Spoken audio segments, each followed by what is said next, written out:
La fase número 3 es la fase de alineación de la organización en la estrategia. Aquí es donde ya tenemos los diferentes requisitos de las normas interactuando. Entonces, en un siguiente webinar vamos a hablar más a fondo de los diferentes requisitos de las normas internacionales, pero para que ustedes lo sepan, hoy día las normas internacionales tienen una estructura de gestión transversal, digámoslo así. El anexo SL, que es el anexo de estructura de alto nivel, habla de 10 capítulos, y de esos 10 capítulos hay 7 que son requisitos. Entonces está el requisito de contexto, capítulo 4, el requisito de liderazgo, capítulo 5, el requisito de planificación, capítulo 6, planificación táctica, ¿cierto? El capítulo 7, que es el de soporte, el capítulo 8, que es de operación, el capítulo 9, que es de evaluación del desempeño, y el capítulo 10, que es el de mejora. Esta fase que tenemos acá de alineación de la organización está muy conectado con los capítulos 5, 6 y 7. El capítulo 4 está más o menos relacionado con la primera parte del contexto de la organización, porque ahí es donde se analiza las variables externas e internas para poder definir una estrategia. Pero ya los capítulos 5, 6 y 7 están más vinculados con esta fase, la fase número 3 de alineación de la organización. En esta fase de alineación tenemos 3 grandes elementos. Primer elemento, hay que alinear las unidades de negocio. La alineación de las unidades de negocio se desarrolla a través de establecer acuerdos de nivel de servicio. Y ahí es donde tenemos la implementación de los diferentes planes de control, la planificación de los riesgos y la definición de estándares operacionales de trabajo. Entonces, todo lo que muy probablemente ustedes han venido manejando, si ya tienen experiencia en implementación de sistemas de gestión integral, ahí es donde entra a ser vital. Por ejemplo, todo lo que tiene que ver con establecer procedimientos de trabajo entre procesos, aquí se utiliza. Cuando se hacen valoraciones y evaluaciones de riesgo, aquí también se utiliza orientado a los procesos.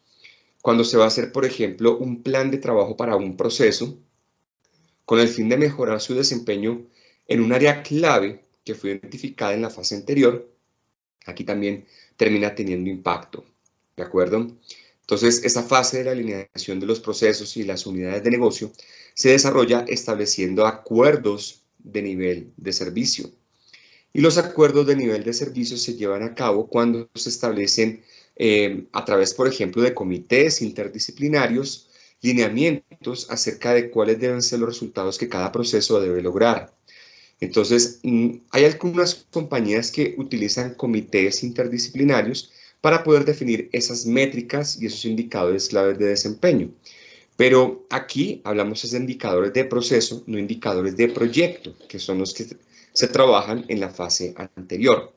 Aquí sí empezamos a hablar de indicadores de proceso que establecen las metas que se deben lograr dentro de cada proceso precisamente para poderle aportar valor a los resultados del proyecto y por lo tanto a la estrategia del negocio. Definir estos acuerdos de nivel de servicio no es tan simple.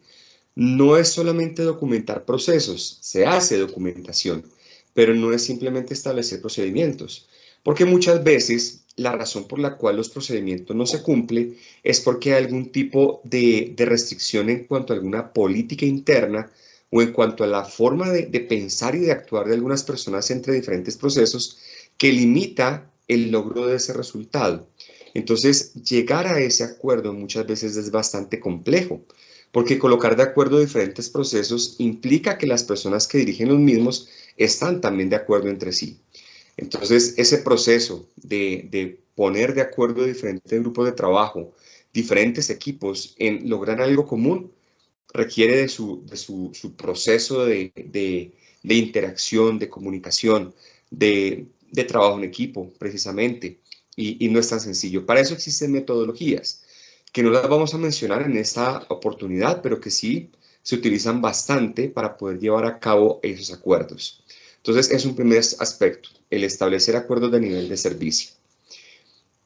Una metodología, así como por encimita para que ustedes puedan investigarla un poquito de pronto, es el de definir los SLACs o niveles de acuerdos de nivel de servicio, en donde se establecen parámetros con criterios de control y métodos de control. en donde cada proceso establece qué resultado debe lograr y se define en un plan de control, ¿de acuerdo? Entonces, el acuerdo de nivel de servicio y el plan de control son dos metodologías que se suelen utilizar para poder establecer esa alineación entre unidades de negocio. El siguiente punto en donde hay que ponerse de acuerdo son las unidades de soporte. Cuando hablamos de unidades de negocio, nos referimos a las unidades de la cadena de valor. Pero después, para que esas unidades de negocio puedan actuar eficazmente, los procesos de soporte también tienen que ponerse de acuerdo con los procesos de operación. ¿Qué procesos de soporte? Por ejemplo, talento humano, por ejemplo, tecnología, por ejemplo, mantenimiento, si la empresa tiene un área de mantenimiento de equipos o un área de informática, también tiene que ponerse de acuerdo sobre el nivel de servicio que le va a ofrecer a los procesos de soporte o apoyo. Porque de lo contrario, el proceso operacional, porque de lo contrario, ese proceso operacional no va a poder cumplir. Entonces, esa sincronización entre esos dos niveles es fundamental. Por esa razón es que muchas compañías utilizan los famosos mapas de proceso, en donde colocan los procesos de la cadena de valor y los de soporte en un gráfico que permite establecer esa interacción. Pero después de definir ese gráfico, el llegar a acuerdos específicos es súper importante. Entonces, para ello, esas reuniones de comité son muy importantes para poder conversar de qué manera se van a garantizar que se cumplan dichos acuerdos. Bien, un tercer elemento es la alineación de los empleados. Y en la alineación de los empleados hay que trabajar en tres ámbitos. Primero, en el de definir claramente las responsabilidades y los niveles de autoridad de las personas. Segundo, establecer los niveles de competencia, tanto técnica como blanda, que deben tener las personas.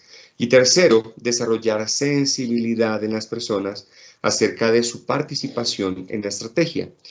De hecho, cada uno de ellos es un plan de gestión diferente y, como su nombre lo indica, al ser un plan de gestión particular, es importantísimo gestionarlo, incluyendo definirlo, implementarlo y evaluarlo.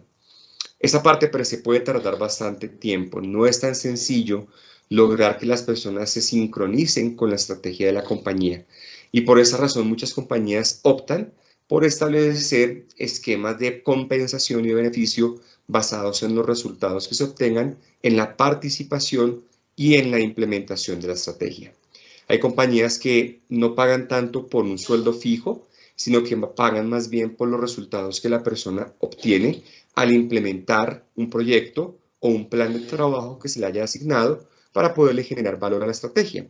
Entonces, esa alineación en muchos casos se logra es a través de generar una compensación, ya sea económica o una compensación emocional, a través del logro que la persona obtiene dentro del plan que se le asignó dentro del direccionamiento estratégico. Es un aspecto muy importante y también que requiere bastante tiempo. Otro aspecto que se trabaja acá es el tema de la cultura. La cultura y los hábitos de la gente también son un aspecto vital para poder fortalecer la capacidad de implementar la estrategia. Cuando esto no se hace, es muy factible que la estrategia quede como en la teoría, ¿no?